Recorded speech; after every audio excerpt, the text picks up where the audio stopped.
അനാവശ്യമായ കുപ്രചരണങ്ങൾ അഴിച്ചുവിട്ട് തുർക്കി.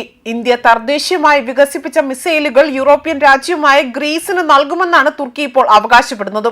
എന്നാൽ ഇക്കാര്യം ഗ്രീസോ ഇന്ത്യയോ അറിഞ്ഞോ എന്നതാണ് ചോദ്യങ്ങൾ വരുന്നത്. ഔദ്യോഗികമായി ഇന്ത്യ ആയുധങ്ങൾ നൽകാമെന്ന് പറഞ്ഞതായി ഒരു ദേശീയ മാധ്യമവും റിപ്പോർട്ട് ചെയ്തിട്ടില്ല. ആയതിനാൽ തന്നെ തുർക്കി അനാവശ്യമായ വ്യാജ വാർത്തകൾ സൃഷ്ടിക്കുകയാണ് എന്നാണ് വിലയിരുത്തപ്പെടുന്നത്. ഇന്ത്യ പാക് സംഘർഷ സമയത്ത് പാകിസ്ഥാനെ പിന്തുണച്ചുകൊണ്ട് തുർക്കി രംഗത്ത് വരികയും ചെയ്തിരുന്നു. ഇന്ത്യയെ നേരിടാൻ അവരുടെ പട്ടാളക്കാരെ പോലും പാകിസ്ഥാനിലേക്ക് അയച്ചതായ റിപ്പോർട്ടുകളും പുറത്തു വന്നതാണ്. ആയതിനാൽ തന്നെ തുർക്കിയെ കുടിച്ച വെള്ളത്തിൽ വിശ്വസിക്കാൻ കഴിയില്ല. ഇന്ത്യയെ കൂടുതൽ പ്രതിരോധത്തിലാക്കാൻ വേണ്ടി മാത്രമാണ് ഇത്തരത്തിൽ കുപ്രചരണങ്ങൾ തുർക്കി അഴിച്ചുവിടുന്നത് അല്ലെങ്കിൽ വിളമ്പുന്നത് എന്നതാണ് വിലയിരുത്തപ്പെടുന്നത്. പ്രമുഖ യൂറോപ്യൻ രാജ്യമായ ഗ്രീസിന് ഇന്ത്യ തദ്ദേശീയമായി വികസിപ്പിച്ച മിസൈൽ നൽകാമെന്നാണ് റിപ്പോർട്ടുകൾ പുറത്തുവരുന്നത്.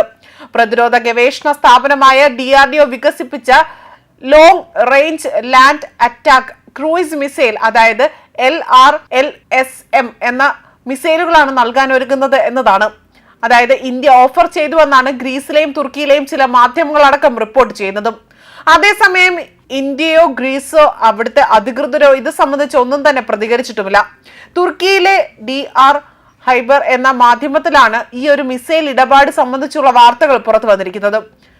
ഇന്ത്യയോ ഗ്രീസോ ഇത് സംബന്ധിച്ച് പ്രതികരിക്കാത്ത പക്ഷം അനൌദ്യോഗിക ചർച്ചകൾ നടക്കുന്നുണ്ട് എന്നതാണ് പ്രതിരോധ രംഗത്തുള്ളവർ വിലയിരുത്തുന്നതും. DRDO വികസിപ്പിച്ച LRLSM-ന് 1500 കിലോമീറ്ററാണ് ആക്രമണ പരിധിയുള്ളത്. 2024 നവംബറിലാണ് DRDO ഇതിന്റെ ആദ്യ പരീക്ഷണം നടത്തിയതും. ശബ്ദത്തെക്കാൾ കുറഞ്ഞ വേഗത്തിൽ സഞ്ചരിക്കുന്ന ഈ ഒരു മിസൈൽ വികസിപ്പിച്ചത് DRDOയുടെ നിർഭയ മിസൈൽ പദ്ധതിയിൽ നിന്നാണ്. DRDO തദ്ദേശീയമായി വികസിപ്പിച്ച മാണിക് എന്ന ടർബോഫാൻ എഞ്ചിനിലാണ് ഈ മിസൈൽ പ്രവർത്തിക്കുക. കുത്തനെ വിക്ഷേപിക്കുവാനും അതുപോലെ തന്നെ ഭൗമോപരിതലത്തോട് ചേർന്ന് തന്നെ സഞ്ചരിക്കുവാനും ശേഷിയുള്ള മിസൈലാണ് ഇവയെന്നും പറയുന്നു. വേഗത കുറവാണെങ്കിൽ പോലും ഇതിന്റെ സവിശേഷമായ സഞ്ചാരപഥ റഡാർ നിരീക്ഷണത്തിൽ നിന്ന് രക്ഷപ്പെടാൻ സഹായിക്കുന്നവയാണ്. അതേപോലെ തന്നെ ഏതൻസിൽ വെച്ച് നടന്ന DIFA 25 പ്രതിരോധ മേളയിൽ പോലും DRDO ഈ മിസൈൽ പ്രദർശിപ്പിക്കുകയും ചെയ്തിരുന്നു. മിസൈലുകൾ സഖ്യ രാജ്യങ്ങൾക്കും സുഹൃത്ത് രാജ്യങ്ങൾക്കും നൽകാനുള്ള സന്നദ്ധയായിരുന്നു ഇന്ത്യ ഇതിലൂടെ പ്രകടിപ്പിച്ചതും. മുഖ്യമായും യൂറോപ്യൻ രാജ്യങ്ങളെയാണ് ഇന്ത്യ ലക്ഷ്യമിടുന്നത് എന്നതായിരുന്നു വാർത്തകൾ പ്രചരിച്ചതും. നിലവിൽ ഇന്ത്യയും ഗ്രീസും തമ്മിൽ പ്രതിരോധ രംഗത്ത് സഹകരിക്കുന്നുണ്ട്. സംയുക്ത സൈനിക അഭ്യാസങ്ങളും ഉന്നതതല സന്ദർശനങ്ങളും പരസ്പരം നൽകുകയും ചെയ്യുന്നുണ്ട്.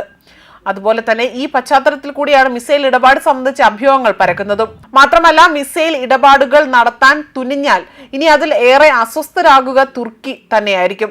ഗ്രീസും തുർക്കിയും തമ്മിലുള്ള ആ ഒരു സമുദ്ര അതിർത്തി തർക്കവും അതുപോലെ മറ്റു കാര്യങ്ങളെല്ലാം തന്നെ നോക്കുമ്പോൾ തന്നെ ഈ തർക്കങ്ങളും അത് മുറുകിക്കൊണ്ടിരിക്കുന്ന പശ്ചാത്തലത്തിൽ കൂടിയാണ് ഇന്ത്യ മിസൈലിനെ പറ്റിയുള്ള വാർത്തകൾ വരുന്നത്.